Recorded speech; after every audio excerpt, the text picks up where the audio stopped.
The review for this week is Avengers Endgame, directed by Anthony and Joe Russo. There are spoilers, it was a 3-hour movie, so let's get right into it. Avengers Endgame takes place a few weeks after Thanos collected all 6 Infinity Stones and snapped away half of all living creatures in the universe. At this time, Tony Stark and Nebula are drifting away in space when they're rescued by Captain Marvel and return to Earth to join the remaining Avengers. Through pure determination, the last of the Avengers come up with one final solution to defeat Thanos and bring back the ones they love. This movie's setting records left and right. Its opening weekend it made over $357 million domestically and $1.2 billion worldwide. Endgame is epic in every sense of the word. I have never seen a film like this in my life. This is basically a TV series brought to the big screen. It's the result of 10 years and 22 films.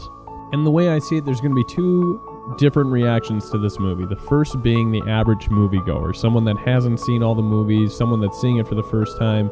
And what they're going to experience is something totally different to someone who has dedicated all their time to all these different story arcs and all these different characters. The movie begins with a cold opening. There's no logo or intro, and at the same time that the snap happens, we actually see Hawkeye's family disappear. This actually does a great job of setting up the first part of the movie. Everyone is dealing with loss in their own way. It's dark, it's somber, and surprisingly Thor is handling it the worst. Thor now resembles the dude from Big Lebowski. He spends his time playing video games and drinking his problems away. For me, it was a pretty dramatic change to the character, but in a way it brought an interesting dynamic to the film. Fast forward and through a little bit of lazy writing, Scott Lang, or aka Ant-Man, escapes from the quantum realm, and that's where he discovers time travel. The Avengers' plan is to go back in time and to retrieve the Infinity Stones and create their own Infinity Gauntlet. This is the adventure part of the film. There's countless references to past movies, loose ends getting tied up. We see the characters interact with past versions of themselves and manipulate the timeline. They somehow succeed in their plan and are actually able to reverse the snap. But in the end, everything still leads to Thanos. In one last epic showdown, we see the Avengers take on Thanos one last time.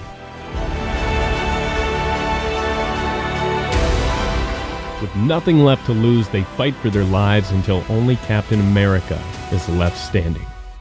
And just as all hope is lost, you remember. All of the Avengers are back. And in the most beautiful battle scene ever brought to cinema, you find yourself hyperventilating as your adrenaline is pumping.